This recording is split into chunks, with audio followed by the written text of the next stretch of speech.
คือสิอ่อนเนาะโอ้ยพอดีอ่อนอะไรซ้ำนี่ฮันน้ำพอดีโลดซ้ำนี่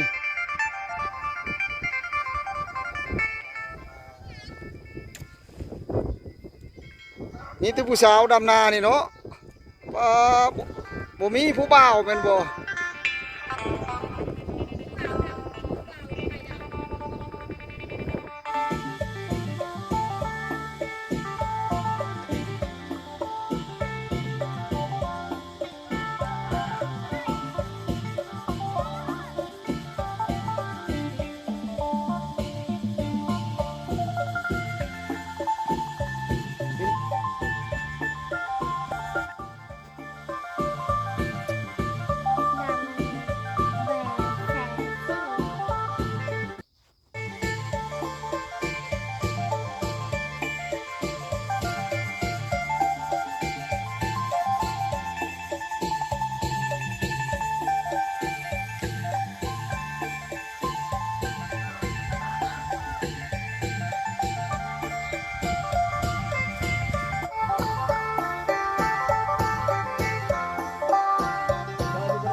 วันแล้ววัน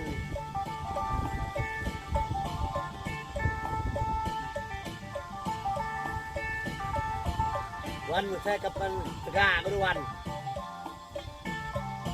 วัวคือจุ๊บบ่แม่น้ำบ่ดีวัวควายจุ๊บบ่แม่น้ำกราบสบายดีพ่อแม่พี่น้องสู่คู่สู่คนฝนตกมาแล้วพี่น้องตกคืนนี้มีน้ำมีในบ้านนี้ก็สิได้ดำให้ดำนาเมื่อสู่คู่สู่คนและทุกคนหลังจากแรงมาหลายมื้อหลายวันจนสิหมดเดือน8และทุกคนในกลุ่มแต่ละมื้อกะก็สิบังและทุกคนคือมีผลผันมาตกให้พี่น้องโอ้ยก็ดีใจหลายและทุกคนก็มีพี่มีน้องมาซอยหลายคู่หลายคนดำมาแต่เช้าๆพุ่นก็ได้อกให้และทุกคนอันนี้ขาดแรงเด้อทุกคนเด้อโคดีอ่อนเลยทุกคนน้ำซ้ำนี่ก็บ่มีหลายซ้ำนี่ก็ดีใจและพี่น้องชาวให้ชาวนาบ้านนี้สิได้ลงให้ลงนาเอากันฮึบหับ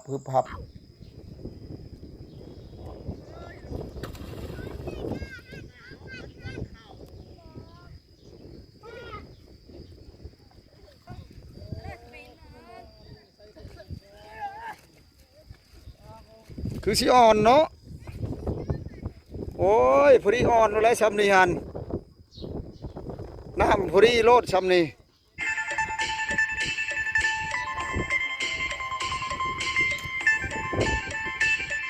นี่ที่ผู้สาวดำนานี่เนาะบ่มีผู้บ่าวเป็นบ่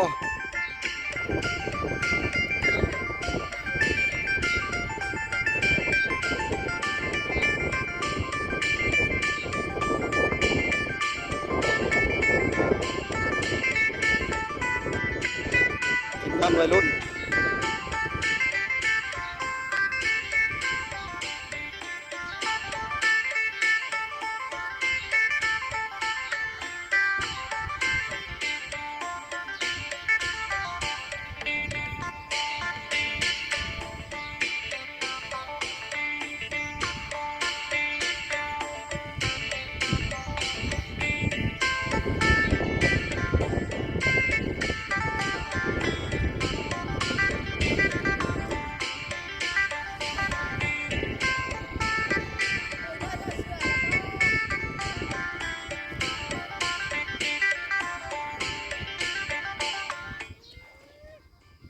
เอาใส่กาดไปหาบเถิดกาหันผู้สาวหน่อยนี่เจ้าคือมาย่างหล่อซื่อๆพอฮะยิ้มไปเป้ยมื้อนี้ผู้สาวน้อยนี่ฮะสิไปทางไหนนี่ฮะโอ้พูนเฮ็ดแล้วพูน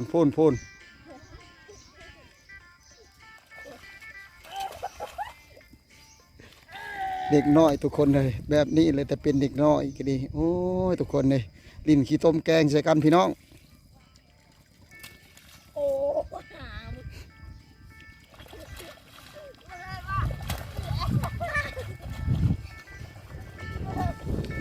เ ใช้หมู่คนมื้อนี้ฮะแบมไปทางไหนแบมฮะ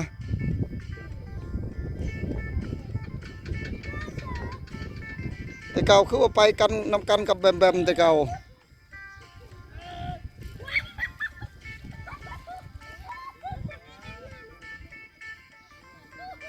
ปืนบ่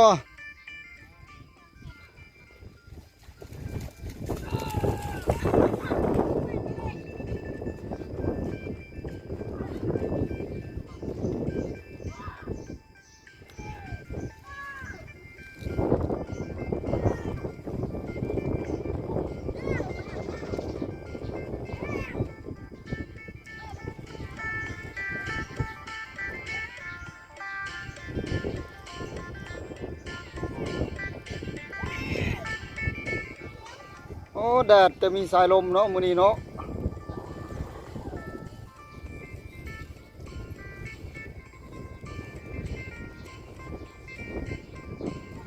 ซื้อเบียร์แม่มาเลี้ยงคนงานซื้อเบียร์ติ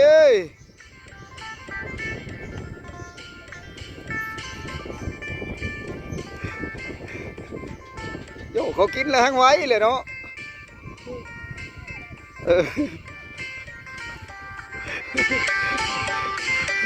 โอ้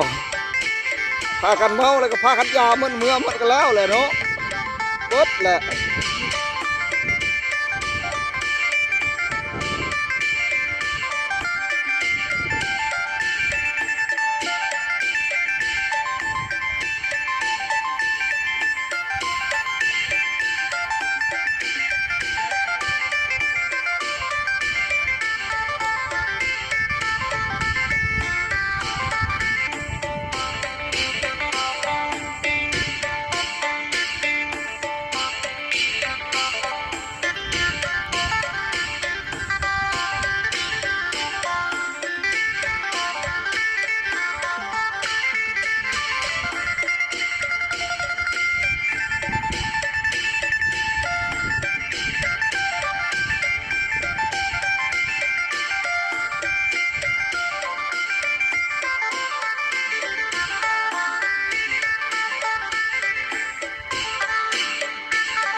บ่มีน้ำก็บ่ดูดน้ำใส่โอ้ยตายก็ลุกแล้วนี่ฮะ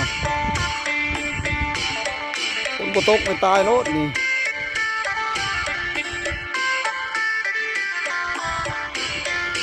ติดหยังนี่ก็ติดไข่เดียวบ่นี่ฮะ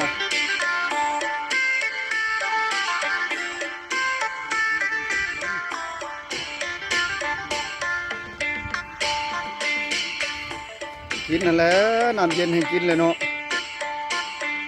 ว้ายคือมาแปลกแต่ว่าดำนานี่วะโอ้ทั้งหลายบ้านเมืองหมู่เพนดำนาทั้งยืนโตดำนาทั้งนั่งนี่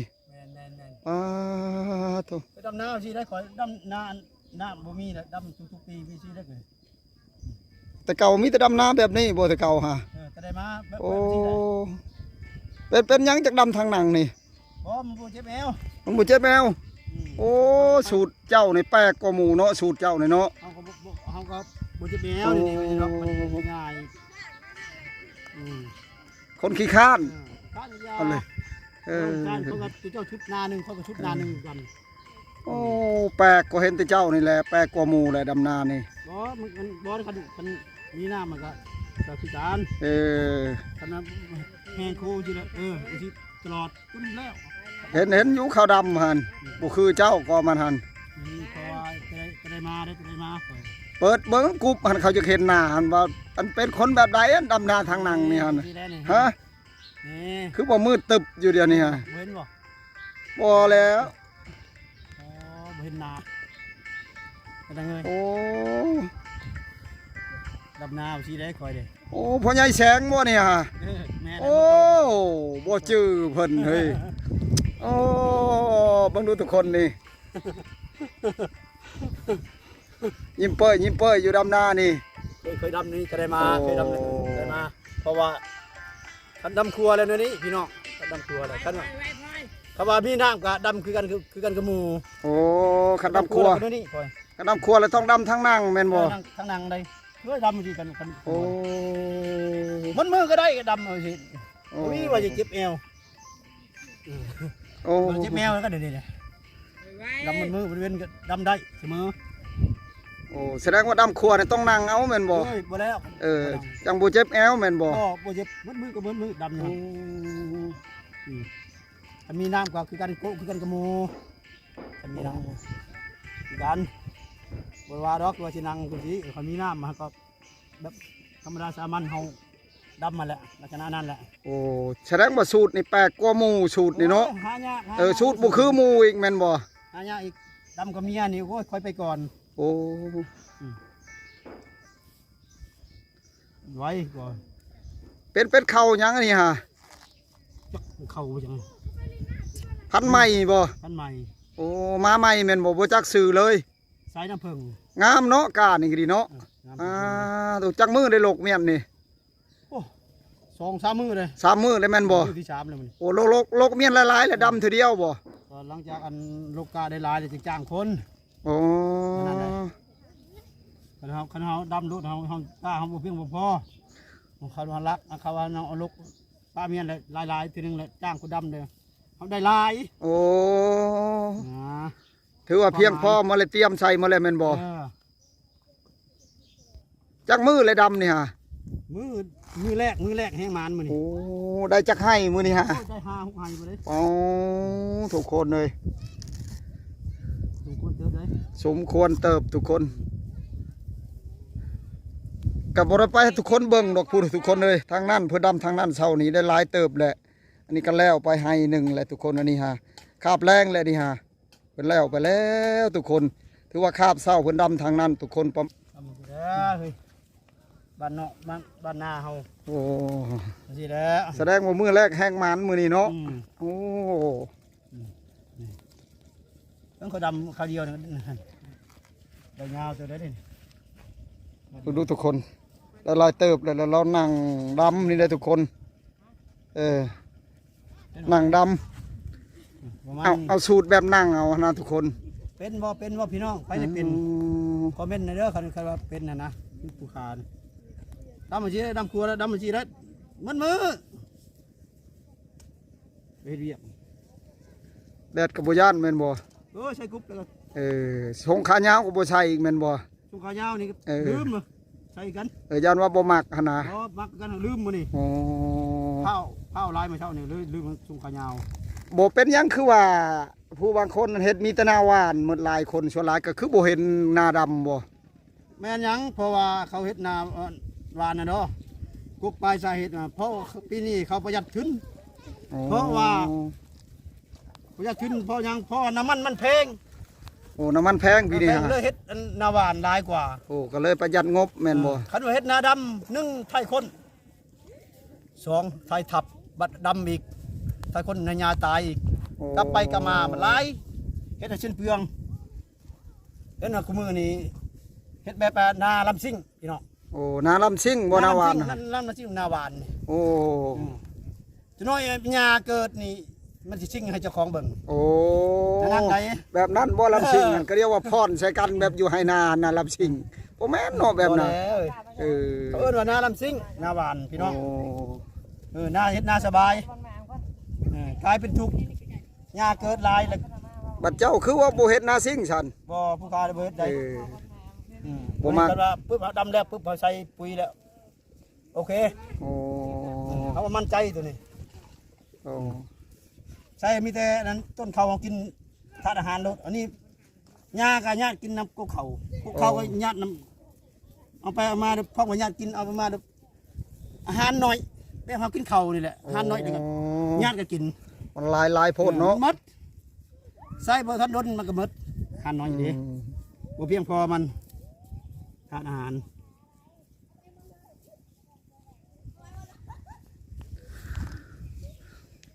ทำไปทีเด้อแต่ละมื้อแต่ละวันเฮ็ด แสดงว่ามื้อหนึงบ่เกิน3มื้อเด้นี่เนาะวันนี้จะพาทุกคนไปเบิ่งก้าเด้อทุกคนวันนี้เพิ่นลกก้าว่าเพิ่นสต็อกหลายชำใดทุกคนเกี่ยมใส่คนงานเพิ่นหั่นนะ หน้าพ่อใหญ่แสงเด้อหน้าพ่อใหญ่แสงเด้อ หน้าพ่อใหญ่แสงได้เพิ่นว่านี่เห็นได หน้าพ่อใหญ่แสงเด้อมันหน้าพ่อใหญ่กำพง โอ้ยอันลือถามมื้อนี้วันอันต้มหยังมื้อนี้ฮะคือเฮ็ดต้มกินนี่ฮะ มื้อนี้ไก่ผูตัวบักใหญ่นี่มื้อนี้ โอ้ ตัวใหญ่ โอ้ต้มไก่ผู้มื้อนี้ฮะ มื้อหน้าสิหามาเพียชูลูกหลานกิน โอ้แสดงว่าได้กินอาหารได้นี่เนาะมาหน้าพ่อใหญ่แสงนี่ น้ำหวานก็ได้กินมักลำไยก็ได้กินนะ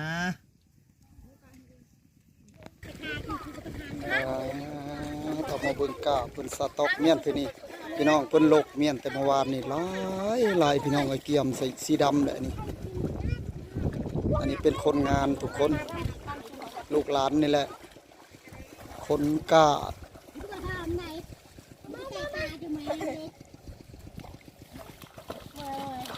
กะกะงามพี่น้องเอ้ย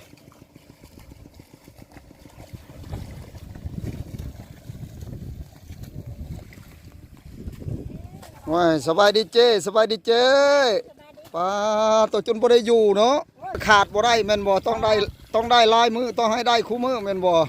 ป้าโตมัดเท่าไหร่พุ่นจ้างนี่ฮะยังบ่จักนำเท่าแก่ป้า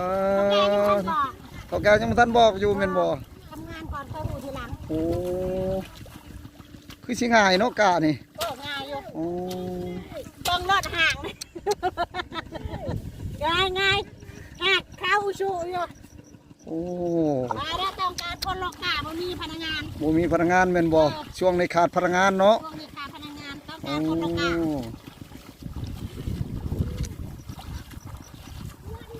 แสดงบ่ให้ขาดรายวันอันนี้เลยงานทุกคนเลย งานทุกคนว่าบ่มีงานทุกคนมีงาน มีงาน ต้องการคนลอกขา ต้องการคนลูกกะก็ง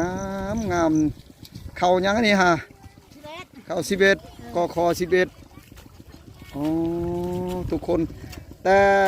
อันบางบ่อนั้นยากได้เข้า11นี่นะ โอ้ ยากไอ้ลี นี่ห่างมัน อืมแต่อันนี่มันน้อยเนาะเป็นกาน้อยเนาะ กาน้อยกายังเหมือนแก เลยมันง่ายคันจักทีนะกะง่ายได้นี่ได้คันมาห่างนะโอ้ยพอจะให้พุ่นละ อันนี้ค่ะ เออก ระจายมาแล้ว เออ